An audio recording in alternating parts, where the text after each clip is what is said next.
defensive moments like that, but they managed to hold on And I in think the that's end. interesting from Um, Snead because one of the criticisms of him is he's a kicker and not a lot else. And I think the fact he is showing that he's got that bit of a wriggle on and he can be electric out of that half back position, I think that's there's a new side to his game that he's sort of developed over the off season.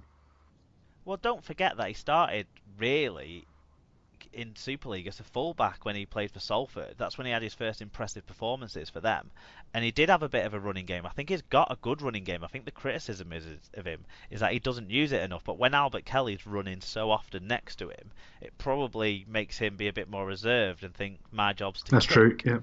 Yeah. Um, but Kelly and Steve were good in the first half. Both of them looked dangerous and threatening. Hull were able to make meters, and not necessarily always with just through Liam Watts, because Mickey Pyer actually had a good game, which he hadn't done so far on his return to FC. So that looked good for him. But in the second half, in particular, Gale and Ellis really took control, and they had a two-sided attack. It was very much we'll attack down our side with Gale and we'll attack down our side with Ellis, and the two didn't quite meet yet to give that full flowing glorious 60-point kind of display that Cass managed last year in some games. But good signs that both sides, both edges were able to create, and that Ben Roberts was able to contribute. Yeah, and one of the things I did notice is the Weldon Road pitch did look very bare in places. It looked like it had really taken a hammering. I don't know what they've been doing to it, but you think it would be in a slightly better quality at this stage of the season.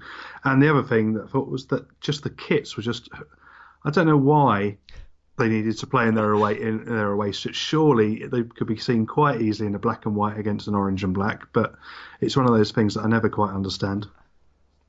I can't remember exactly how much black to white ratio there is on the Hull home shirt this year. If it's got black shoulders, then maybe that's why they've had to go with, because Cassidy has got black shoulders, even though it's very, very orange this year. What I would say is I think we need to use some of the SLP donations to crowdfund a pink shirt for Joshua's granddad, because I'm pretty sure John is not a fan of that shirt. So I think we should get him one for his next birthday. That sounds a good idea to me. Right, shall we move on? You got anything Yeah, more? I'm just trying to scan it and see if I have anything else to say about Oh, this one thing to touch one. on from the Cass point of view actually is Jake Webster, who is still. I mean, he again another player who must be 106 by now because he was old when he was at Rovers, or at least I thought he was, and I think he just seems old, he yeah. was running a lot of meters, and he seemed to sort of really be coming out of it, and he was always seemed to be popping up on the end of it. But again, it was partly that two-sided attack that he was always in the right place on his side. Well, that try was really explosive that he scored. I think the other thing to pick up on was there were a few injuries in this one. Eden going off early, and then Joe Wardle finally getting a go for Cass and pulling his hamstring. In halfway through, and he tried to hobble on the wing, but that just didn't work out for him. So that's interesting to watch out for, because Hull obviously have carried a couple of injuries into this game, or they've got a couple of injuries in the squad going into this game. The other thing from Hull's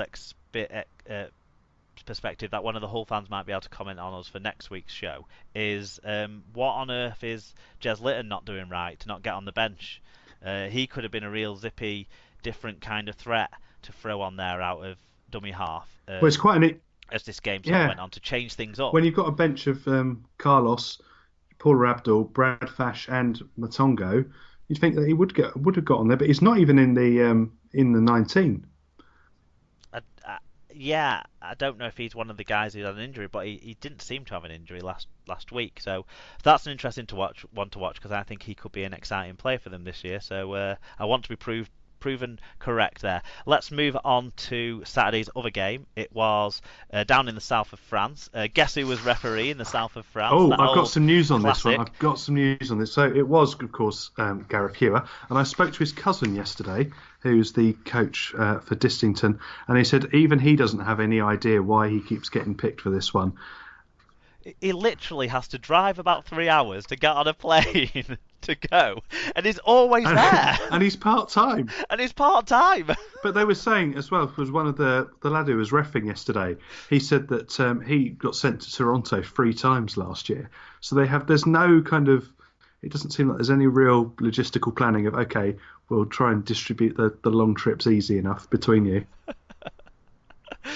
No, I mean it's ridiculous just how many of his Super League games in the last 2 years have been, or the last year and a half have been at Catalan. But it did finish 16-14 to the visiting Wakefield side after it went 10-8 at half time. Now, this is one of only 3 games so far this year where the team leading at half time didn't hold on to win at full time. And we had one fan viewing, and that was from Tyler Casfan, the Catalan hater, and he said 2 years ago Wakefield would probably have lost this game in the last 10 minutes, but they have resilience and toughness now, along with a willingness to work for each other, which breeds belief throughout the squad. No team will find them easy to beat this year.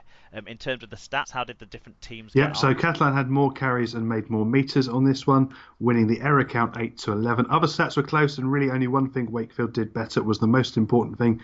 They made and took more chances, 7-5 on clean breaks with a 3-2 try count. How were the individuals on this one? Well, Tom Johnson, everyone will have seen his rampage up the wing. He had 1 try, 10 tackle busts, 228 metres, 3 clean breaks. David Fafita also impressed with a try, 6 tackle busts, 144 metres. Bill Tupu, inside Tom Johnson, went just as well as his winger pretty much, with a try assist and 175 metres. And Tinarau Bright Eyes Arona put in a massive 59 tackles and didn't miss a single one of those 59 tackles. Whoa, that is a shift. that's For the Catalan side, Ben Garcia has been going well for them this year when he's not been trying to win penalties. He got a try, 5 tackle busts and 110 metres. Lewis Tierney on the left wing with a try, 5 tackle busts, 127 metres and 2 clean breaks. Julien Bousquet with 143 metres, and Fouad Yaha, 6 tackle busts and 133 metres. So there was some bright sparks, particularly from a few of the French players there in the French side. Did you see much of this one? Yeah, I watched most of this one. It was getting a bit late, and I had a couple of things to do at this point, and it was getting to the point of sort of saturation almost once you've watched 2 games in a row.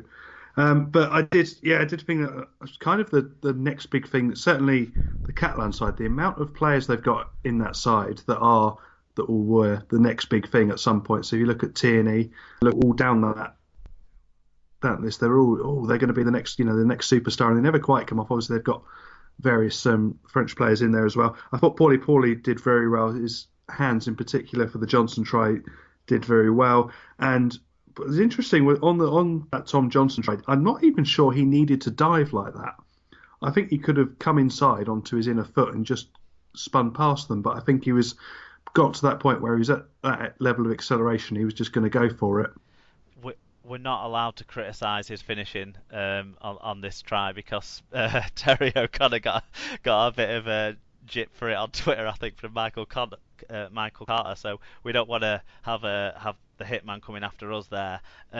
But I'm going to level with you. I've only seen bits of this game because I was out on Saturday evening, so I didn't see the whole affair. So one of the things that's throwing me with Catalan was the team selection. Tony Gigo comes straight back into the side, but in the centres, and Greg Bird continued in the halves. Did that stunt their attack at all? Was that one of the reasons why maybe in that last 20 minutes, when they should have had all the impetus being the home side and getting back into it, that they weren't able to get over the line and score that winning try? Yeah, I think that combination of Bird and Albert, they didn't really know who was doing what and the responsibility. And of course, Greg Bird being Greg Bird, he's more focused on having a word and chirping in either the ref or the opposition's ear than possibly thinking about the move or what he's doing. So I think that was usual. And again, I mean, if you look at that, certainly their backline, it was all a bit disjointed. And David Mead, I mean, he's got the pace, but he doesn't quite seem switched on to being he's obviously way off the David Mead of old, but he doesn't quite seem switched on into the game yet. One of the things I did pick up on is that spinner for the try or no try looks even worse when you turn the words into French. So yeah, it just looks even naffer than it does when it's in English. Yeah, I mean the David Fafita try was pretty. It was a comedy try, wasn't it? Spectacular kind of physical effort from him to bust through one tackle with about 3 blokes and then bust through another tackle with about 3 blokes and carry him over and score. And ultimately, that was the key try in the game. So it kind of shows that there's a lot of things to work on there for the Catalans.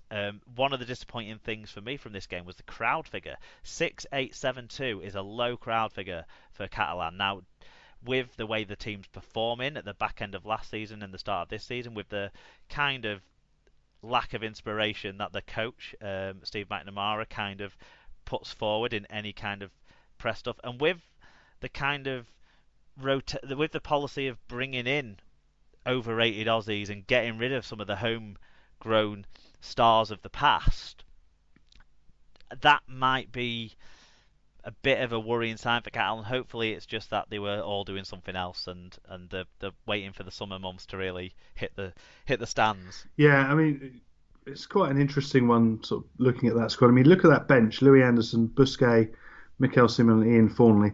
That is not a bench that's going to worry many people when you look at most Super League sides. Yeah, the squad is kind of not there now, is it? They've either got people who you think are over the hill a little bit in terms of Greg Bird and maybe, dare I say it, even Casti and Moa. I mean, we've all loved Remy Casti over the years, but when was the last time he really was influential in a game? And there's no one on that bench that's going to come in and change anything. There's no one exciting there, is No. there? So yeah, there's a way to go. Whereas for Trinity, 3 wins from 3, 2 scrappy wins that they probably weren't necessarily brilliant in the last 2 games for them against Salford and then here against Catalan. It shows that there's a lot in this side. They do have a bit of zip to bring off the bench in Ryan Hampshire, and Paulie, like you say, he's an imposing presence off the bench. He's been a really big physical asset. And it was the hand, flip yeah. in for Fafita when he goes off. It was off. very much the hands with Paulie as well. He was really shifting, coming in and shifting the ball on. He wasn't just taking it up. He's giving you that double threat there. Yeah, that's really impressive because he is a huge. He's a big lad. I reckon he's the biggest guy in Super League this season. Which David Fafita, I think, is happy about because I think he was the biggest guy in Super League last season, so he was keen to point that out in the pre-season. Right, one more game to cover from the Super League, and that was on Sunday, and it was Widnes Vikings 23, Leeds Rhinos 6, in front of 5,500 people, and Robert Hicks had the whistle. In terms of fan views, we had a couple in. We had Fatboy Rob, who said, Widnes being good cost me a bonus point in Super Brew, the bastards, so not really a review there. Paul O'Brien, though, he was at the game, and he had a bit more to say. Yeah, it was a good win for the Viking. Great second half performance from the Vikings, giving us a much needed win over Leeds. Turning point for me was the Cahill sin binning. Leeds fans will say that they had a few missing, but so did the Vikings. In terms of team stats, Widnes won all the stats across the board in a comprehensive victory, over 300 more metres, 6 more breaks, 10 more successful offloads, fewer errors, fewer penalties, and a better tackle success rate. Yeah, in terms of the individuals, Chris Ninu was the star of the show for the winning Vikings. 2 tries, 7 tackles, 155 metres and 3 successful offloads. Matt Whitley ran some great lines to rack up 153 metres back in the second row for him this week. Hep Cahill, despite having 10 minutes in the sin bin, still put up a huge 46 tackles, 13 of which were marker tackles, and 133 metres. He must have the biggest engine in Super League. I'd get onto his personal training business if I was in the local area, because he can teach you a thing or two. Reece Hambry, 220 metres and 3 clean breaks. He had a useful game out of full-back as well. For the losing Rhinos, Callum Watkins tried to put in a captain's knock, 153 metres. Ash Hanley was picked in this one as one of the late call-ups for all the many injured and ill people around Leeds Infirmary there. He had 5 tackles and 151 metres. Mitch Garber, 123 metres, and Jamie Jones Buchanan, 48 tackles. And it was pretty much as you'd expect with a Leeds side that was missing 8 players. And it was, don't get me wrong, I don't want to take too much away from Widnes because they did really switch on for this one, and they only had one Chapel Howe to drag them down a bit. So that was. Was it the good Chapel Howe or the shit Chapel Howe? The good Chapel Howe. I always get them confused. Which one's which? Jay's the good Chapel Howe. That was Ted. Oh no! Jay started and Ted was on the bench, so it was both of them. Oh, there you go, double Chapel Howe. Only one Albert though. Yeah, only a Wellington, so only one that's wrapped in pastry. There you go. In terms of what I've seen of this one, the Vikings scored tries in all different sorts of ways. Some of them a bit soft. I mean, young zippy, big-eared Danny Walker scored himself a little individual effort that should have been stopped, really. But he's got so